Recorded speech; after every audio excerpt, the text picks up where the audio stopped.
श्री कृष्णा। कैसे हैं आप सब? मेरे YouTube चैनल धर्म समाधान में आप सभी लोगों का हार्दिक स्वागत है।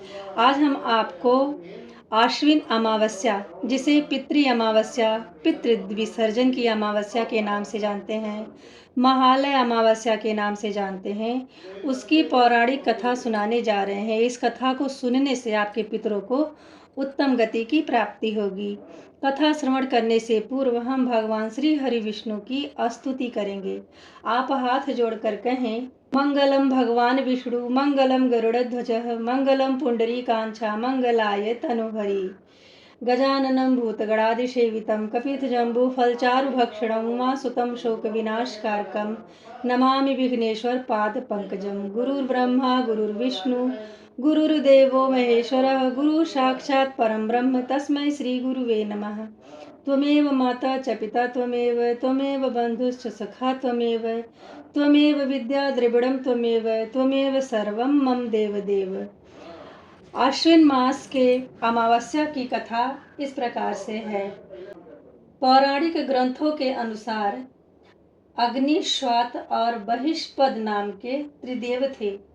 उनकी एक मानस कन्या थी जिसका नाम अक्षोदा था। एक बार अक्षोदा ने 1000 वर्ष तक तपस्या की, जिससे प्रसन्न होकर देवताओं के पितृगण अग्निश्वात और बहिष्पद ने अपने अन्य पितृगण अमावसु के साथ अक्षोदा को वरदान देने के लिए आश्विन मास की अमावस्या के दिन उपस्थित हुए। उन्होंने अक्षोदा से कहा, हे पुत्री, हम तुम्हारी तपस्या से अत्यंत ही प्रसन्न हैं, इसलिए तुम जो चाहो वर मांग सकती हो। लेकिन अक्षोदा ने अपने पितरों की तरफ ध्यान ही नहीं दिया और वह अति तेजस्वी पितृ अमावसु को अपलक निहारती रही।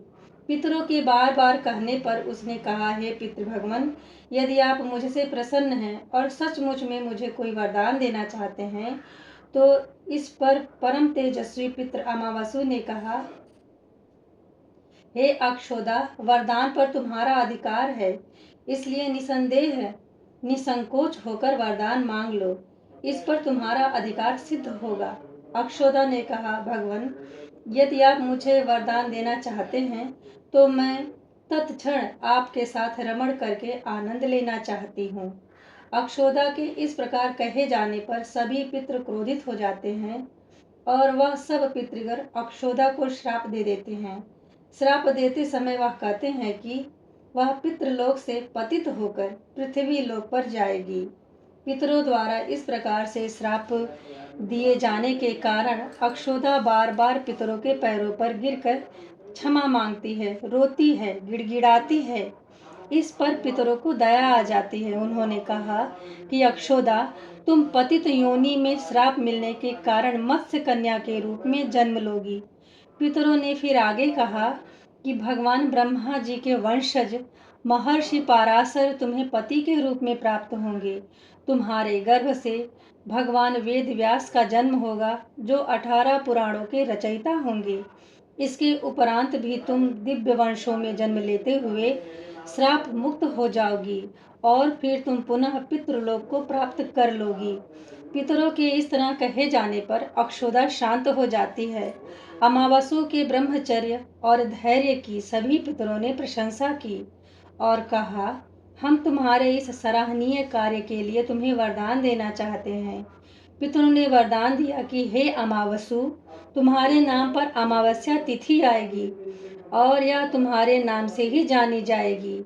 जो पापी वंशज किसी दिन श्राद्ध ना कर सके, वह केवल अमावस्या की तिथि पर यदि दान देते हैं, तर्पण करते हैं, श्राद्ध करते हैं और यह सारे कार्य बड़े ही श्रद्धा और भक्ति से संपन्न करते हैं, तो उसी के जो भी पितृ हैं उनको उत्तम लोक की प्राप्ति होगी।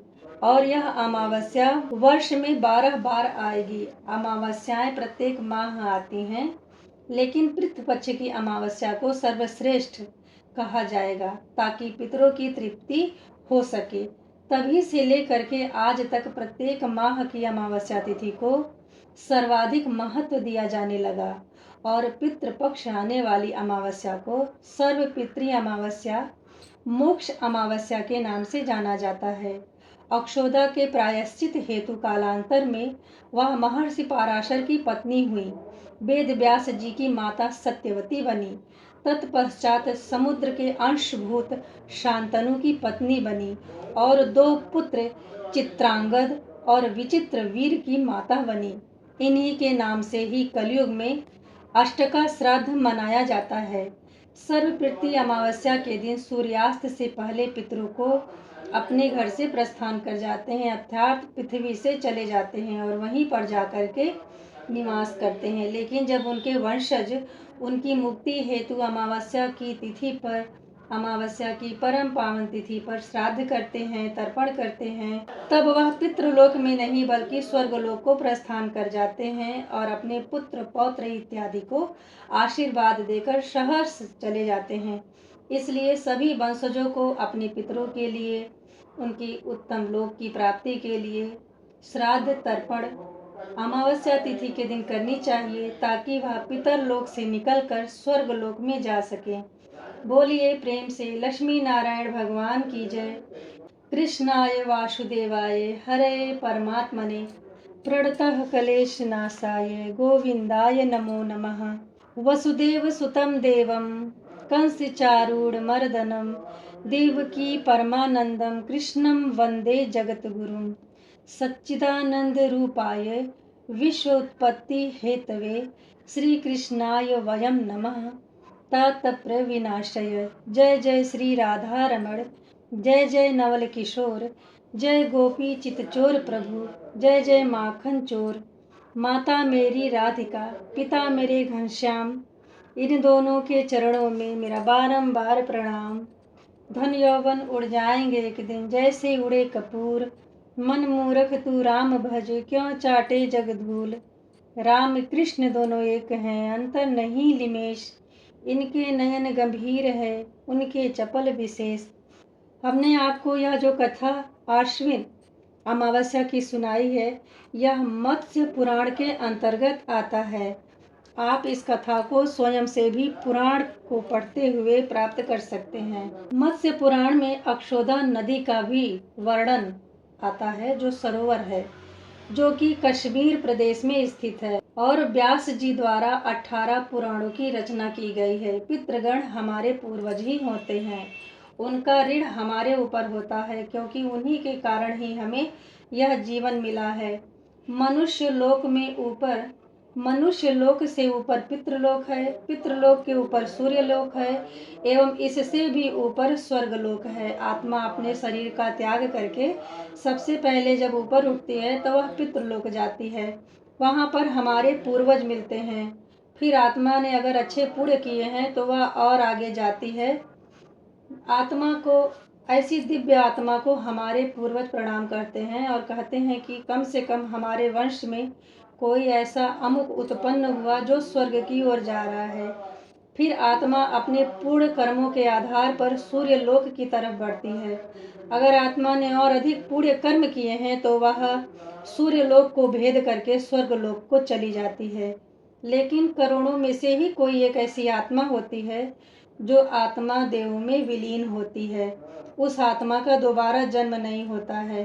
पितृलोक और मृत्युलोक में बहुत सारी ऐसी आत्माएं हैं जो अतृप्त रहती हैं और पुनः पुनः जन्म लेती रहती हैं। जन्म का कारण बंधन होता है और अपने वंश में बार बार जन्म लेते हैं। हमारे पूर्वज, हमारे पितृगण जब सूक्ष्म रूप से अपने परिवार को देखते हैं तब महसूस करते हैं कि हमारे घर परिवार के लोग ना तो हमारे लिए श्रद्धा रख रहे हैं, ना कुछ हमारे लिए दान कर रहे हैं और ना ही उन्हें याद कर रहे हैं, ऋण चुकाने का भी प्रयास नहीं कर रहे हैं। तो ये अतृप्त आत्माएं दुखी होकर के अपने पुत्र पौत्र और वंशजों को श्राप दे देती हैं। इसी श्राप को ही पितृदोष कहा जाता है। पितृदोष एक अदृश्य बाधा है जो पितरों को नाराज करने के कारण ही कुंडली में विद्यमान रहती है और यह जानना भी आवश्यक होता है कि हमारी जन्म कुंडली में किस ग्रह के कारण पितृदोष उत्पन्न हो रहा है। ग्रहों में मुख्य रूप से सूर्य, चंद्रमा, गुरु, शनि और राहु केतु की स्थितियों से पितृ दोष के विषय में विचार किया जाता है। यदि जन्म पत्रिका का सूक्ष्म रूप से अध्ययन करें तो लग्न पंचम और द्वादश भाव से पितृदोष का विचार किया जाता है। इनसे गुरु, शनि और राहु केतु की भूमिका प्रत्येक पितृदोष में महत्वपूर्ण होती है। इनमें से सूर्य पिता या पितामह, चंद्रमा से माता या मातामह, मंगल से भाई या बहन और शुक्र से पत्नी का विचार किया जाता है। अधिकांश लोगों की जन्म कुंडली में मुख्य रूप से गुरु, शनि, राहु, केतु से पीड़ित होने पर ही पितृदोष उत्पन्न होता है। इसलिए अनेक प्रकार के उपायों को करने के साथ ही साथ व्यक्ति को पंचमुखी, सातमुखी रुद्राक्ष धारण करना चाहिए। पितृदोष का निवारण शीघ्र हो जाता है। जिन ग्रहों के कारण पितृदोष लग रहा है उन ग्रहों से संबंधित आपको मंत्र उच्चारण और स्रोतों का भी अध्ययन करना चाहिए। गीता का पाठ करना चाहिए। पितृदोष शांत रहते हैं, इसे अवश्य करें और पढ़ें। शनिवार के दिन दूध, शक्कर, जल और काला तिल मिलाकर के पीपल के पेड़ में जल अर्पित करना चाहिए। इससे भी पितृदोष शांत होता है। आप शिव मंदिर में जाकर के पितृसूक्त का पाठ कर सकते हैं या आप गया जाकर अपने पितरों का श्राद्ध तर्पण कर सकते हैं। आज हमने आपको आश्विन मास के अमावस्या की कथा सुनाने का और कुछ महत्वपूर्ण जानकारी देने का प्रयत्न किया है। यदि इस वीडियो में दी गई जानकारी से और कथा को सुन करके आप जरा सा लाभान्वित होते हैं तो कमेंट बॉक्स में जय श्री हरि विष्णु जरूर लिखें। मिलते हैं अगले वीडियो में, तब तक के लिए नमस्ते।